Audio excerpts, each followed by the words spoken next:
Mi nombre es Daniel Sarto y quiero darles la bienvenida por participar en esta presentación vinculada con el riesgo de las criptomonedas.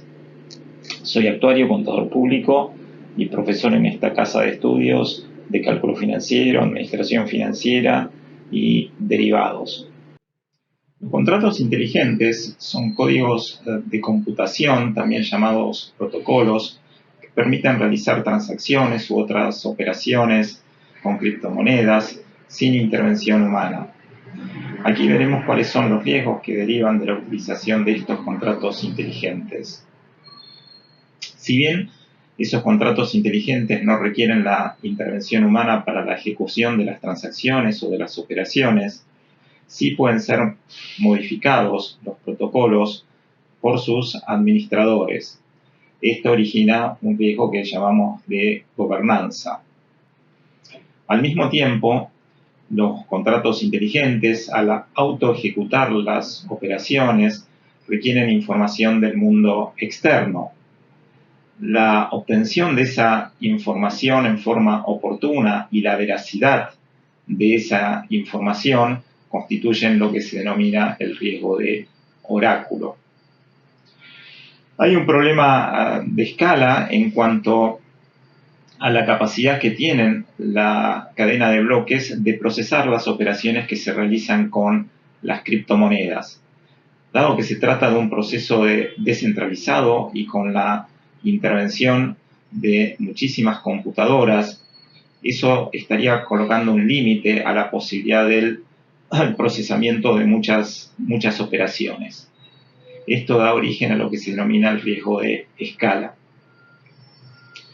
Hay exchanges centralizados y descentralizados.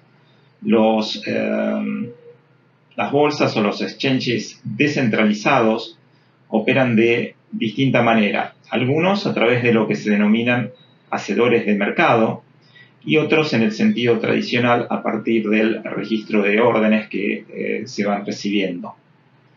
Veremos cuáles son los riesgos que derivan de la operatividad a través de estos mercados descentralizados.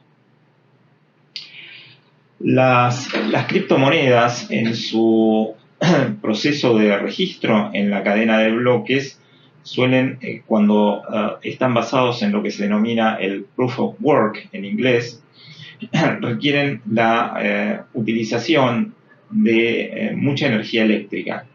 O sea, se requiere una gran cantidad de consumo de energía eléctrica para poder avanzar en la cadena de bloques y registrar las transacciones que se realizan con algunas criptomonedas, no con todas.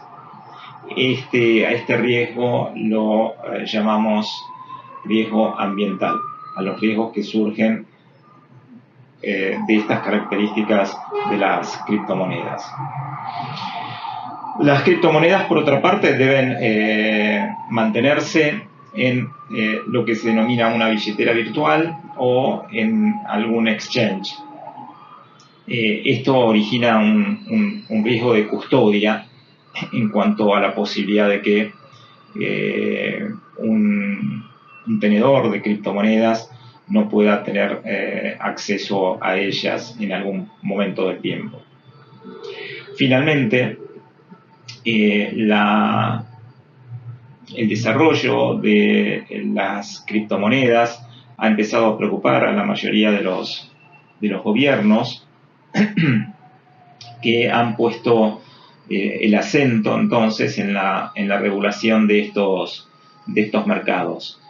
Hay un riesgo regulatorio y veremos cómo impacta en el uso de las criptomonedas. Mencionamos que un contrato inteligente es un conjunto de códigos de computación que permiten realizar transacciones u otras operaciones. Se trata de protocolos que son conocidos por el público. Los riesgos vinculados con estos protocolos son de dos tipos. En primer lugar, existen riesgos derivados de los errores lógicos que podrían contener los códigos de computación. En segundo término, se encontrarían los ataques económicos al que podrían estar sujetos estos protocolos en función de la manera en que se escribieron esos códigos de computación. Voy a dar dos ejemplos vinculados con esta situación. En 2016, el token DAO empezó a recaudar fondos para un proyecto muy riesgoso de criptomonedas.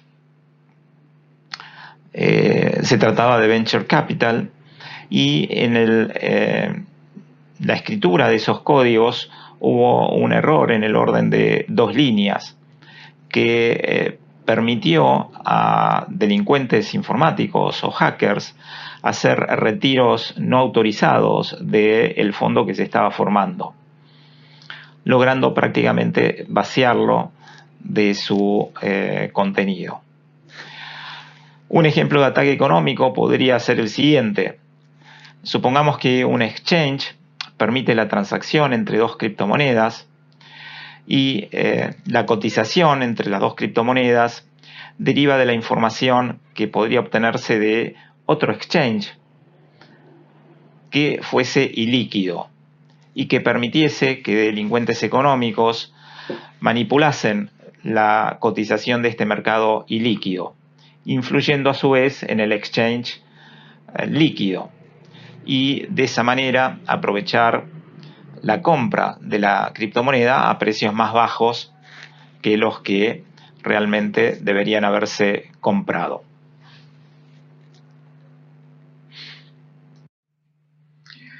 Algunos protocolos requieren la participación activa de los administradores para la modificación de los parámetros con los cuales funciona dicho protocolo.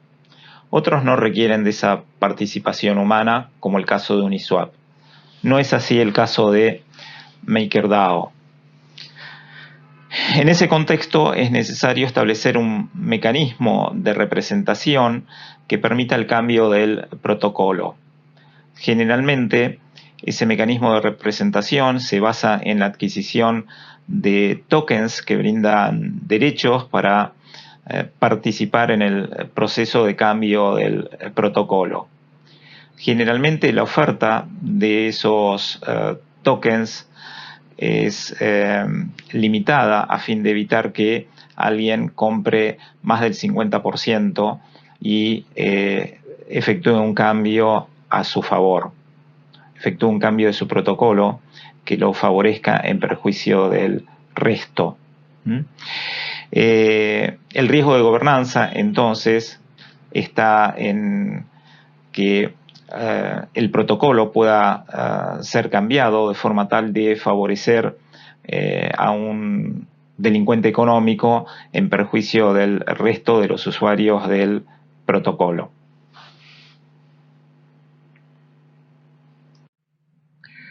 Muchos protocolos, para poder funcionar, requieren disponer de información segura, por ejemplo, sobre el resultado de algún evento o el precio de algún bien. El riesgo de oráculo o de fuente de información está vinculado con la confianza en estos datos que utilizan los protocolos. Hay 3 oráculos importantes. Uno es el denominado Shelling Point, donde tenedores de tokens votan sobre el resultado de un evento o el precio de un bien. Luego está el oráculo API, que es una entidad centralizada con respuesta asincrónica. Y finalmente, algunos protocolos usan un servicio de oráculo específico para ellos, constituyéndose en un único proveedor de datos. Actualmente, el riesgo de oráculo es una parte importante de los riesgos que enfrentan los protocolos. El riesgo de escala se refiere a la posibilidad de procesar un gran número de transacciones por segundo. Actualmente Ethereum procesa 30 transacciones por segundo. Se espera que esto mejore muchísimo con la aparición de Ethereum 2.0, que se sugiere ocurrirá en 2022. Se está, digamos, implementando actualmente por etapas. Visa puede procesar, por ejemplo, 65.000 transacciones por segundo. Respecto de las cadenas de bloques, hay dos sistemas, uno basado en la cantidad de energía que se utiliza para validar un bloque, lo que se denomina Proof of Work, o la cantidad de tokens que se depositan en garantía para validar un bloque, lo que se denomina Proof of Stake. Obviamente el hecho de que se utilice Proof of Stake en lugar de Proof of Work permite que las transacciones se procesen con mayor rapidez. A su vez, habría para aumentar la velocidad del procesamiento, utilizar lo que se denominan escalas verticales. Las escalas verticales implican utilizar un registro centralizado de las operaciones, aunque eso iría en contra de una de las ventajas de la criptomoneda, que es el registro descentralizado en un gran número de computadoras. Se volvería a una situación donde habría que confiar en la entidad que centraliza el registro de las operaciones. Otra manera sería a través de lo que se denominan escalas horizontales, que estarían basadas en el trabajo en paralelo de múltiples cadenas de bloques. Así se basa Ethereum 2.0. A continuación hablaremos de los riesgos de los exchanges descentralizados. Algunos exchanges descentralizados funcionan como lo hacen los hacedores de mercado o market makers. Para ello, establecen una relación de cotización entre distintas criptomonedas. Aquí existe un riesgo en cuanto a la rapidez con que se ajustan esas cotizaciones, lo que podría originar transacciones a cotizaciones inadecuadas. De repente, si la relación entre una cripto y otra es de 1 a 1, quizás un cambio de precio de estas cripto haga que la relación correcta sea 1,5 a 1, pero el exchange podría tardar en actualizar esa cotización y eso originaría pérdidas que suelen denominarse no permanentes, pues desaparecerían en caso de que la relación volviese a ser 1 a 1. Otro riesgo vinculado con los exchanges descentralizados es el que se relaciona con los exchanges que funcionan con órdenes de compra y de venta que son registrados para ser ejecutadas en los exchanges. Estos exchanges que funcionan en relación con las órdenes de compra, con el registro de órdenes de compra y de venta, podrían hacerlo en la cadena de bloques, lo cual haría aparecer el riesgo de la escala en esa cadena de bloques.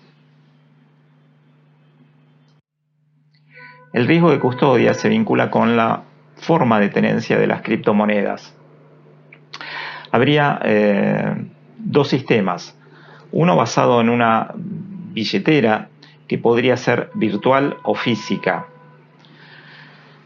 La billetera física entonces requiere la utilización de un dispositivo que se mantiene fuera de la computadora y que cuando uno decide depositar o retirar cripto de ese dispositivo, lo inserta en la computadora y lo utiliza una vez que está conectado a la computadora. La billetera virtual, en cambio, permanece en forma permanente dentro de la computadora. La billetera virtual, entonces, es más probable que pueda ser afectada por un hacker respecto de la billetera física. Otra tercera posibilidad es que las criptos estén custodiadas por un tercero. ahí también existe el riesgo de que ese tercero sufra un ataque por delincuentes informáticos que hagan que corra riesgo nuestra tenencia. Por eso algunos exchange que tienen cripto utilizan un dispositivos físicos que no están permanentemente conectados a Internet, lo cual se llama un almacenamiento frío. Ha habido en el pasado muchos ataques de delincuentes informáticos a los exchange, pero últimamente han perdido frecuencia e incluso algunos de ellos ofrecen seguros ante el caso de estos ataques por delincuentes informáticos. Dijimos que había dos sistemas por los cuales progresa la cadena de bloques. Uno es el Proof of Work y otro es el Proof of Stake.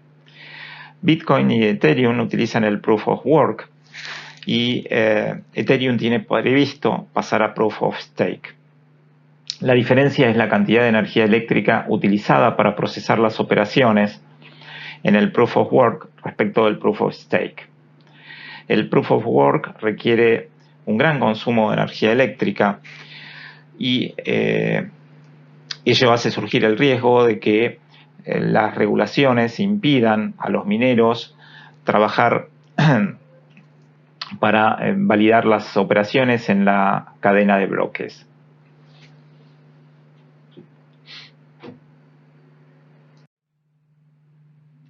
A medida que los mercados de criptomonedas crecen, las autoridades de los países comienzan a regular estos mercados. Ya se han establecido medidas vinculadas con el conocer al cliente o medidas de antilavado de dinero.